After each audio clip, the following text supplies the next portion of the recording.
afternoon, internets.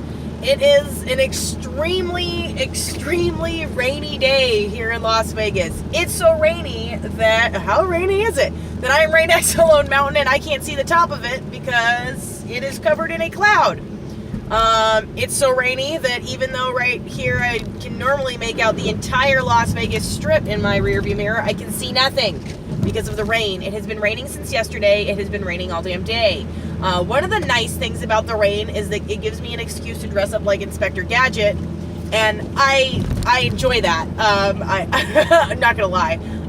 But go Gadget Volt! So guys, I got up this morning and I had a 36-mile range with a temperature of 42 degrees outside. Not too bad.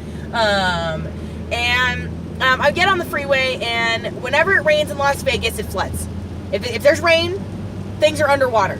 All kinds of things are underwater. Things you wouldn't expect to be underwater are underwater. There are major hotels downtown that, cost $1 billion to build, and the lobbies fill up with water, and they've got hourly employees out there with like brooms and mops and squeegees and stuff trying to like push the water out. I don't know if you guys are familiar with Las Vegas, but we have an attraction here called The Link. Is this complex of casinos and stuff, and the big giant Ferris wheel that we have here is at the end of the link. It's sort of the crowning jewel of the entire property, and that completely fills with water, totally useless to tourists when it rains. So it's funny because it doesn't rain here all that often. It's been 116 days since the last time we had rain. We basically skipped monsoon season. Didn't even happen here this year, and we're accustomed to a monsoon season in late summer, early fall is when monsoon season happens. And we had like maybe one or two little showers, but nothing like we were supposed to have. So to get big rain right now is a good thing because, well, Valley needs it. But it's funny because there's just standing water everywhere. Our highways are not set up for it. A lot of the older stretches of freeway, like the 95 and stuff, are not grooved for rain like they are in a lot of places where they plan for stuff to happen, like weather. We don't have weather here. And now today we have weather. So there's the usual things where, Charleston is flooded and everything. There's just standing puddles of water everywhere. And it never fails when there are standing puddles of water, big ones. I'm not talking about like, yay, let's splash of rain in the rain boots all Peppa Pig style. I'm talking like puddles of rain, like halfway up your door. You never fail to drive around town, and I bet right now there are little tiny cars and hatchbacks and stuff that drove right into the rain and sucked up water into the motor and shut themselves off or got their distributors wet. Happens all the time. So that's been a fun thing. I got up really early this morning and actually left before sunrise because I had things to do, as I usually do. And I got on the 95 and I was like, all right, well, it occurred to me, this is the first time I've actually driven the Volt in the rain.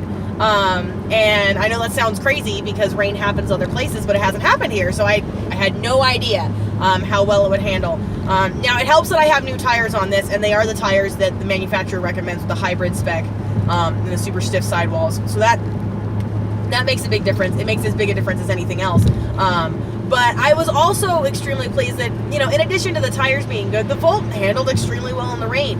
On the 95, there was standing water everywhere this morning. And I saw people in pickup trucks fishtailing like they normally do because there's no weight over the drive wheels. And I saw other people also in hot hatches, plowing into the rain and skidding and stuff all over the place. And the water going everywhere and cars spinning and the traffic was creeping. And I had not one issue from the Volt. Now, part of that is due to the new tires.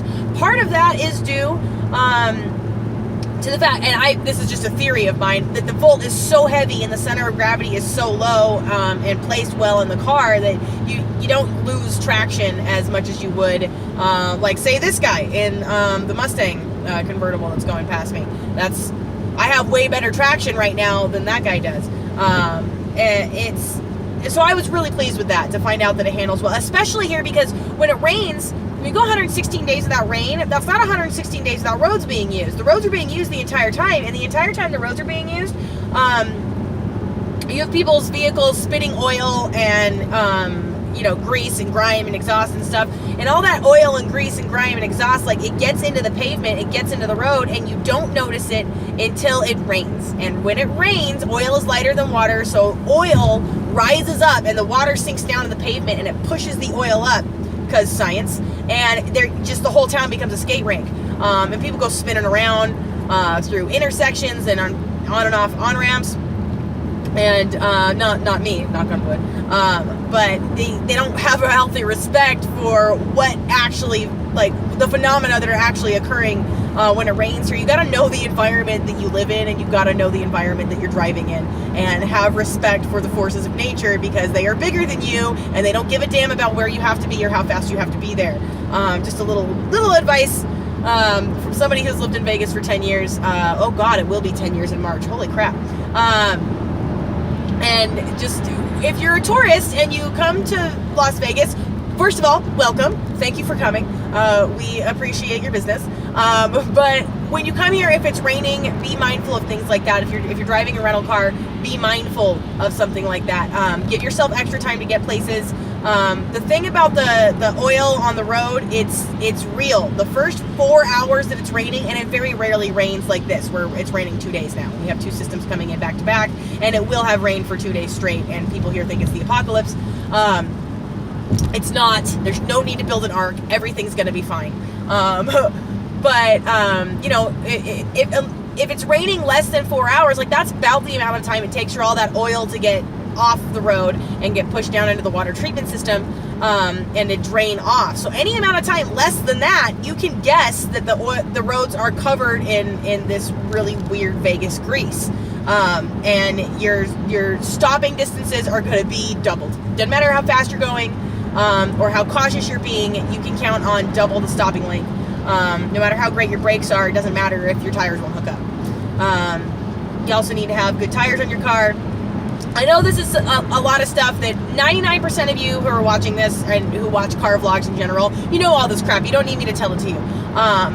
But I feel like there's a lot of people who don't pay attention to stuff like this, who don't pay attention to basic vehicle maintenance, who don't, once a week, eyeball your tires. You don't have to bust out the tire gauge or get a penny and check for Lincoln's Head or any of that, but, like, just put an eyeball on them, especially if you live in a place like this, where your tires can look fine all year long, but when you really get down close and look, like, you haven't lost tread, but what you have is dry rot. And that it happens here. Rubber is a natural compound that's supposed to have a certain amount of moisture in it.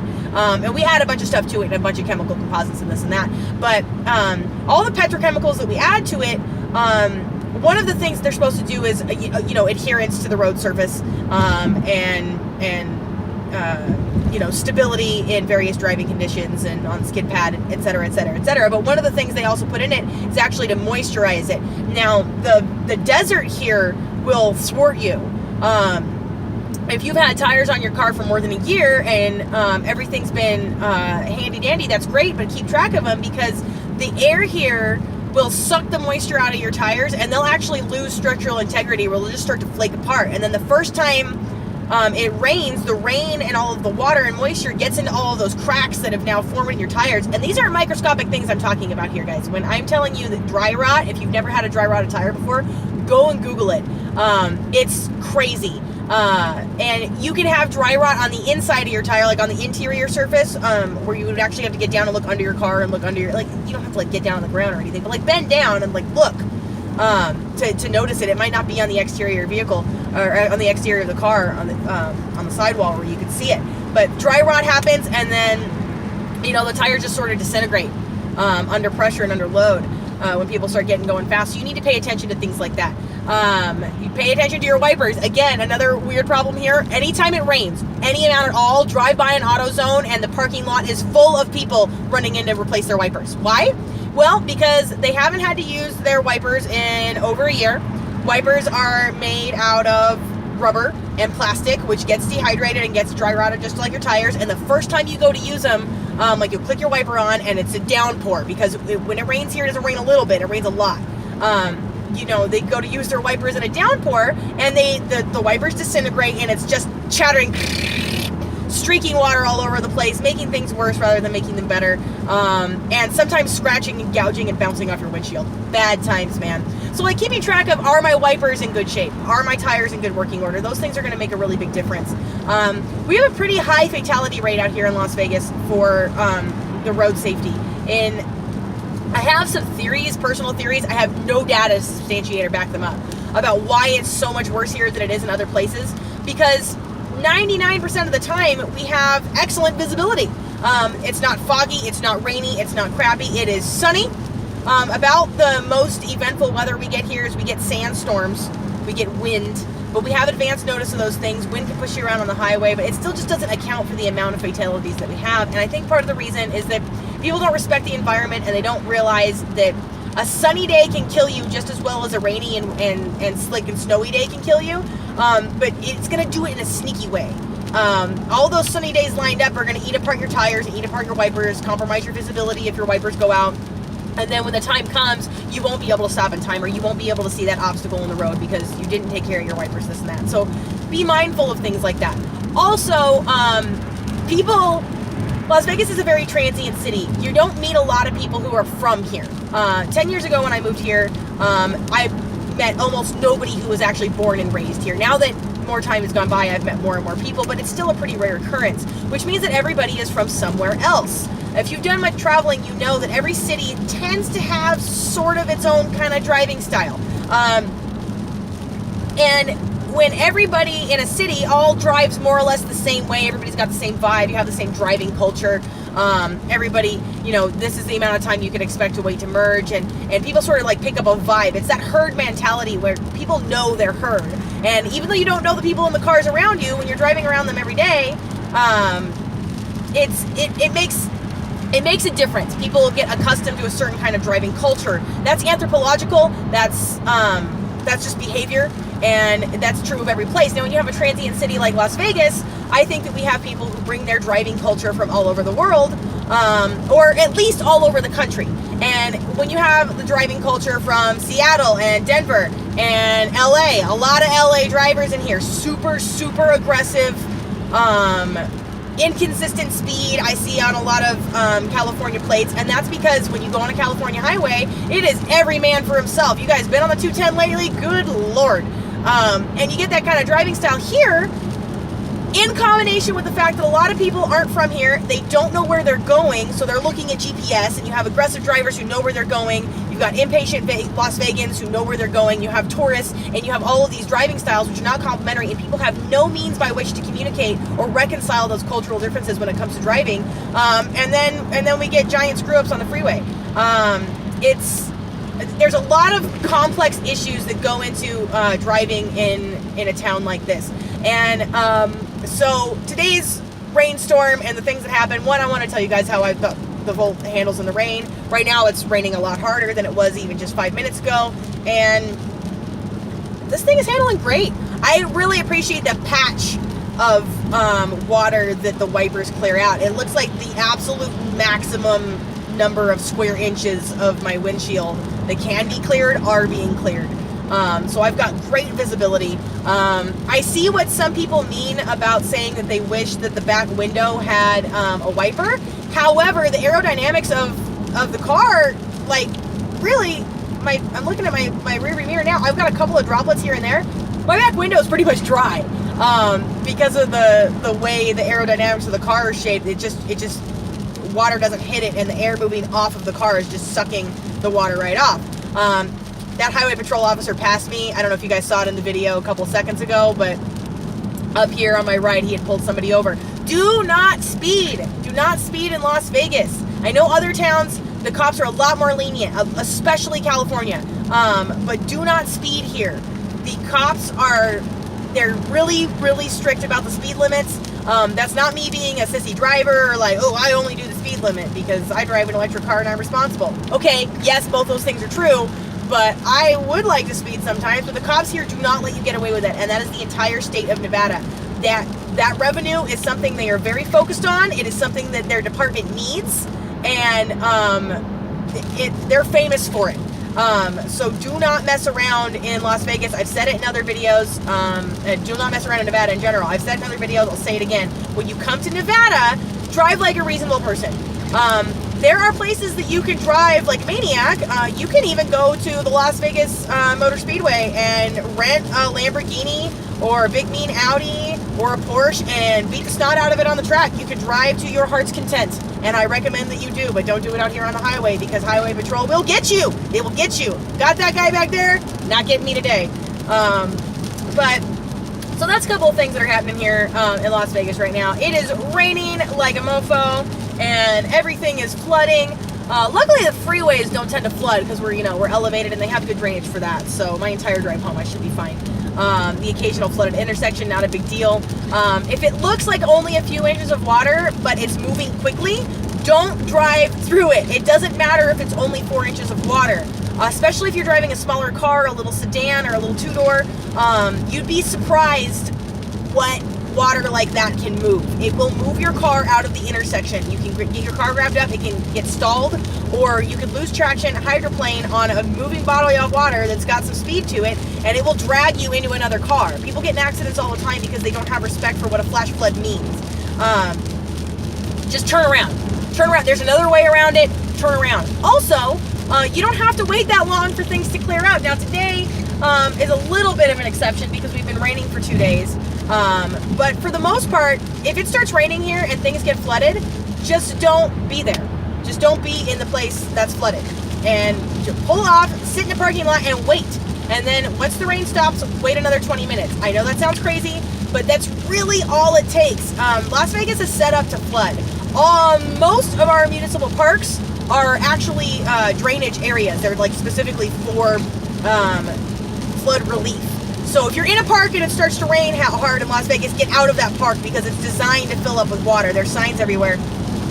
And our system here, it gets better all the time. Like we complain a lot about the amount of construction that there is in town, but one of the things that they're always doing is improving our drainage and improving the way that Las Vegas deals with large amounts of water when it happens suddenly, the downpour.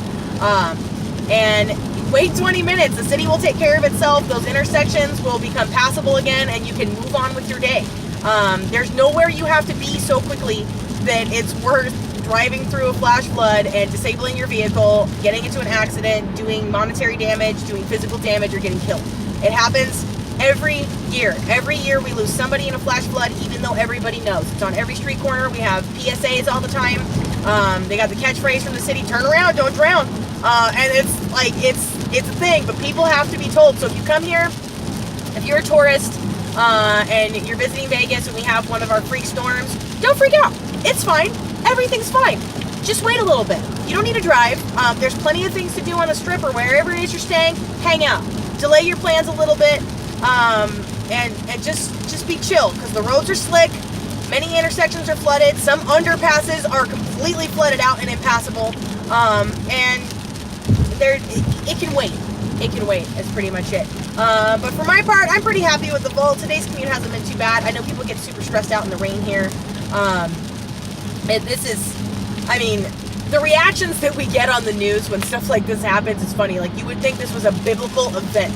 But this is just another Tuesday in Washington. Like, this isn't a big, nobody is impressed by this at all anywhere. Like, oh, really? It's been raining for 10 hours straight? You don't say. Like, nobody cares. But in Las Vegas, it's a big deal because it doesn't happen very often. So you just take those things into consideration. And whatever environment you live in. Now, I know a lot about the desert and desert driving because I'm a desert dweller, and this is where I learned to drive, and that's what's up.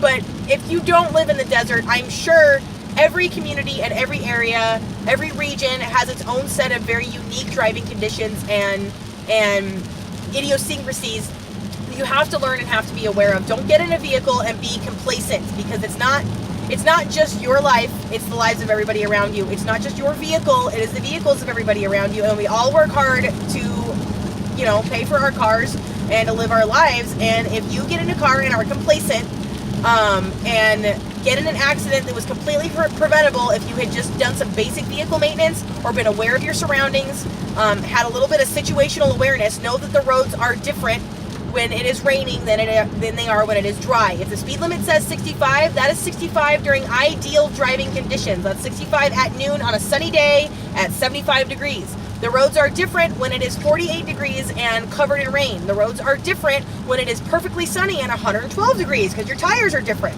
Like these are things that need to be managed. People need to be aware of these things. And I see a lot of accidents happen all the time that are completely preventable just because people are unaware of their surroundings, they're unaware of their situation, and they are just focused on get my coffee, get in my car, go to work, me, I, and you don't think about what your actual situation is. What your actual situation is that you are sitting in a tin can, which is powered by burning dinosaurs, most of you, hurtling down the road much faster than 100 years ago we even thought humans could reasonably survive traveling, while listening to the radio, some of you texting and drinking coffee and not thinking about what you're doing.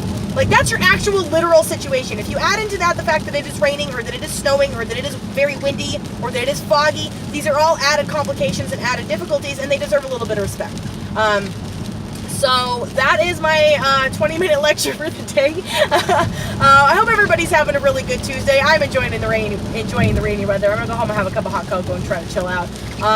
If you enjoy these videos, thanks so much for coming by, and consider subscribing right over here. Here's some other things we think you might enjoy right down here. My name is Catherine with EVs of Nevada. EVs of Nevada. Good. What's Ford's feeling? And I hope everybody is having a really wonderful day. Please remember to like, subscribe, and smile.